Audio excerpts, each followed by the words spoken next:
How are you all doing? Today I'm gonna share about my hashtag mom life and why it is that I decided to become a parenting coach.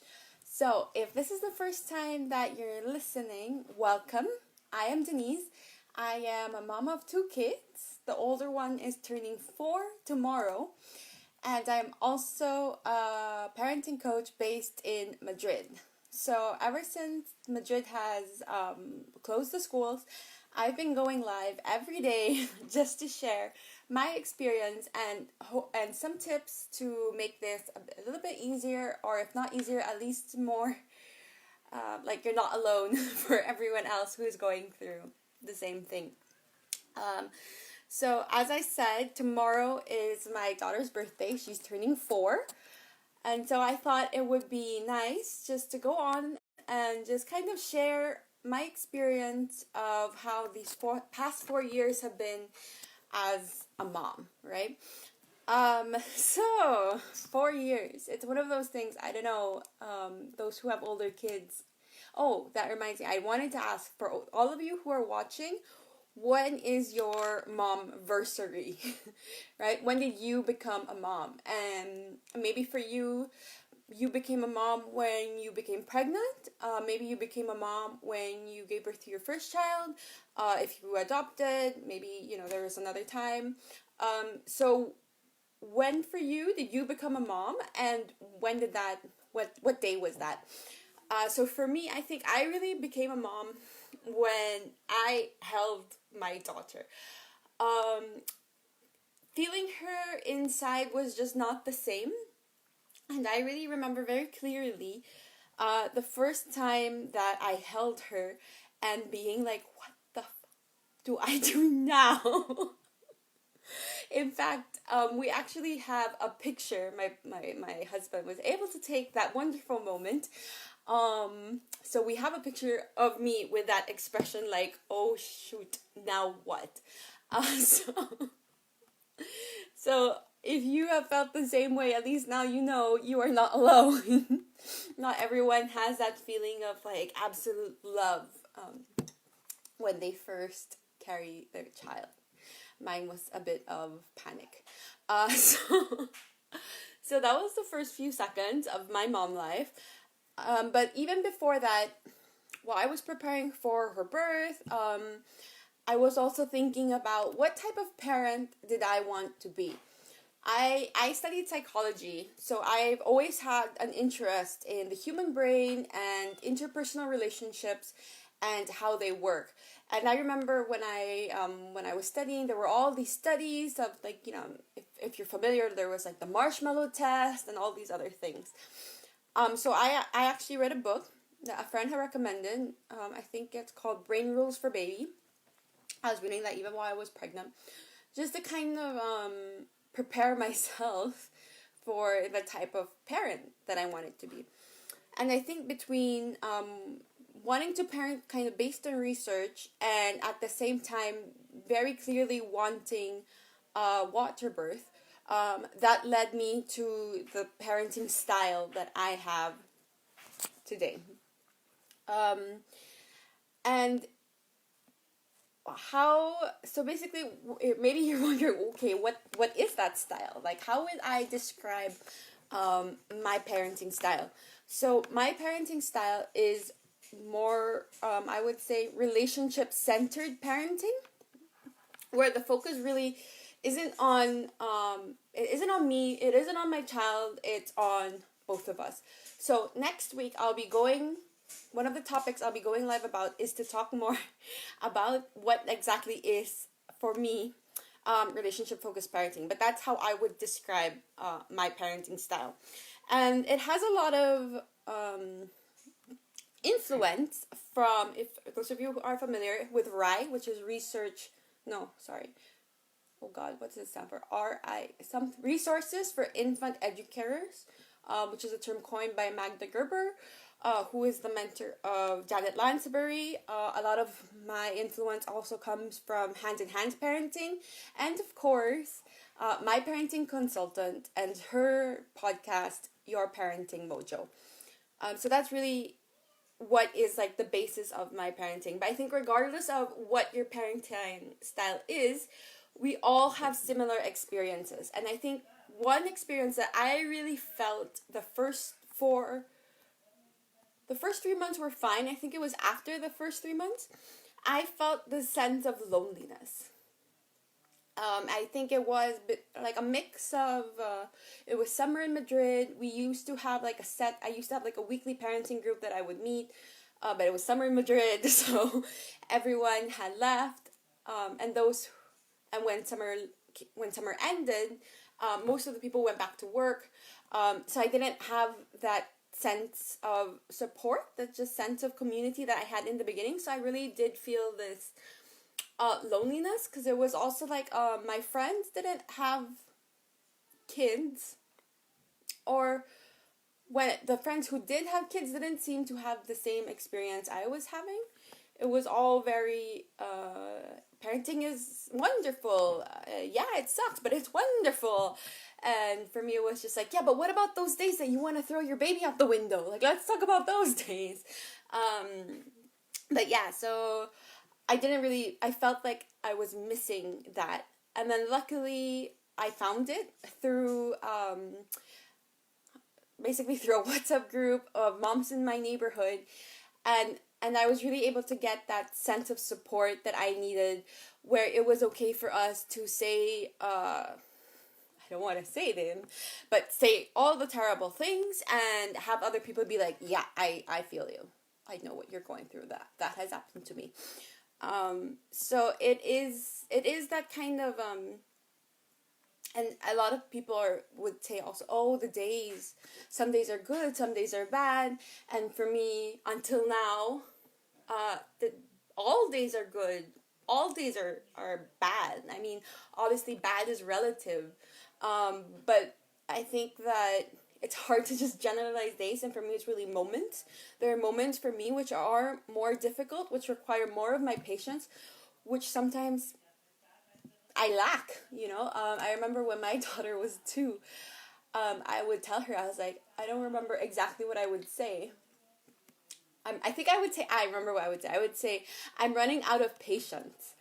And she would give me her hand, and she would be like, here, mama, have some of my patience. So yeah, there are good moments, there are bad moments. Sometimes there are good and bad moments at the same time, at least for me, and I think, that's normal. It's normal to have like a mixture of feelings. It doesn't have to be always good or always bad or only good or bad. It can be both at the same time. And that's really, that's at least my experience of mom life. I think the point here was kind of just to, instead of focusing on my daughter, which we will do tomorrow because it is her birthday, so it will be all about her, I think I just wanted to have this space to share with you my experience as a mom, not necessarily as a mom of this child, but as a mom in general, just in case you are going through the same thing or you went through the same thing and you never really felt that sense of acknowledgement, or I've been looking for the word the whole day. If you know what the word is, please help me. The closest I can get is companionship, where, it's just like, yeah, I went through that. Yeah, that's how I feel too. And so, yeah, it's just to share my experience in the hopes that it helps you. My specific experience of mom life these past, I don't know how many weeks it's been anymore, has actually been really good. Really grateful. I felt really grateful for doing all the work that I did before this happened. So as I mentioned earlier, I have my own like parenting consultant, and she has done so many workshops. She's done a Taming Your Triggers workshop. She has a monthly workshop, and she has all these things, and I do everything that she offers. I sign up for. And I was just like, when this confinement started, I was like, thank God I did all of these things, because I know exactly what I have to do. Whether or not I do it, most of the time I do it, But if I don't do it, I've also learned that that's okay, that we don't want to be perfect. Okay? We're never going to be perfect, so there's no point to go for that standard. And when we try to be perfect, or when we appear perfect to our kids then start feeling their own pressure of, well, if they're perfect, then I must be perfect. And it's something that they won't be able to live up to, and it might be something, well, let's just say that it's something they won't be able to live up to. So if you're currently going through that, especially right now, where you feel like you're not doing everything you want to do, and you have all these expectations, and you're not reaching those expectations, I just want to tell you, that's fine. Okay? It's okay to be doing what you're doing. Whatever you're doing now is fine. And finally, I just want to go quickly about how #MomLife became me as a parenting coach. So it's like a mix of many different things. And it began with people would comment on my daughter, and they would comment on the relationship that we have. I remember one friend saying how calm my daughter was, and I was just thinking, like, are you kidding me? We just had like an hour-long tantrum that I thought we would never get out of. So, again, no family is perfect, no matter how perfect they seem.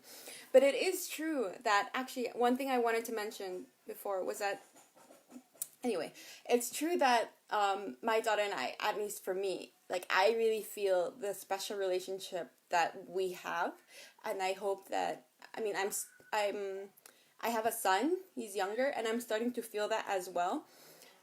And I really hope that it's one that all parents have with all their kids, where it's just like, I feel like every day I am living in awe. In awe of her, in awe of them, in awe of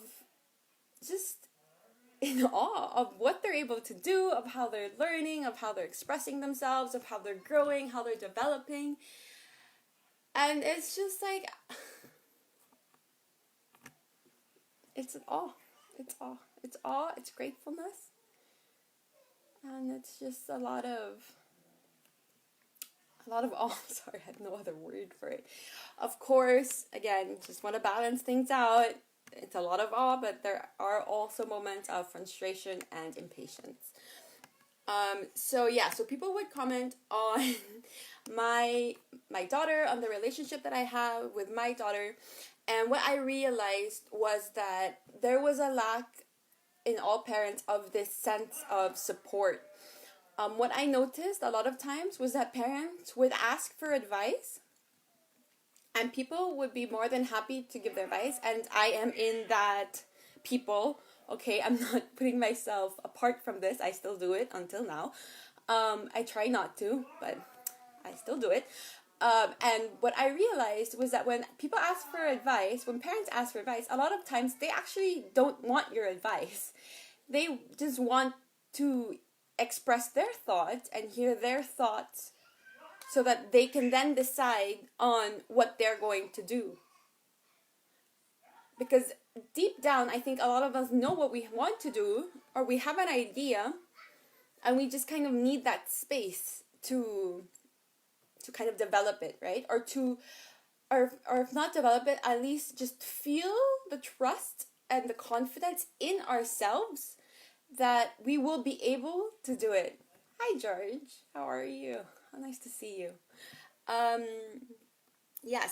I noticed that parents were looking for that sense of support, which as a parenting coach, that is what I do. As much as possible, I am there for you. Well, as much the whole time you are working with me, I am there 100% for you, helping you decide what is best for yourself and your situation and your family. And if you get to a point where you feel like you've tried everything and you feel a little stuck, that's when I might give a suggestion as to what you can do. But really, it's that sense of support that you know what you are doing and you are fully capable of being the best parent. Well, the best parent for your child. Um, and so between knowing that parents have this lack of support and everything that I was learning from my parenting consultant, I had this desire to just help and to spread the word and to support parents.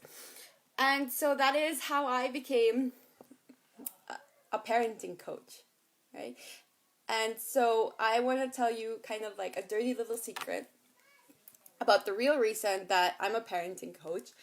And that is, I am not a parenting coach because, well, I am a parenting coach because I want to help you parent. But the real reason why I chose to become a parenting coach is because I want to help the kids. And I know that the best way to help kids is by helping their parents. Because their parents are the ones that love them the most, and they're the ones who kids what's the word for it? Who depend on the most, right? And so I really want to nurture that parent-child relationship, and I want all parents and all children to have that really strong, loving, respectful relationship with each other. And so that is why I do what I do. So yeah, if you've been listening this whole time, thank you for listening. I hope you enjoyed it. I hope you felt a sense of recognition, whatever that word is, validation, I don't know, when listening, to know that, you are not alone in whatever you are feeling. We are all feeling it too. And if you are listening and you want to work with me, I have a problem-solving workshop coming up on Sunday. It is happening on Sunday, that's 10 a.m. to 12 noon, where we're going to look at what are the 5 steps to problem solving, and then you will see how you can apply it to your family. Okay? It's a really fun workshop. I'm really looking forward to it. I'll put the link for the sign up in the video description, and I hope to see you there. Have a nice weekend. Bye.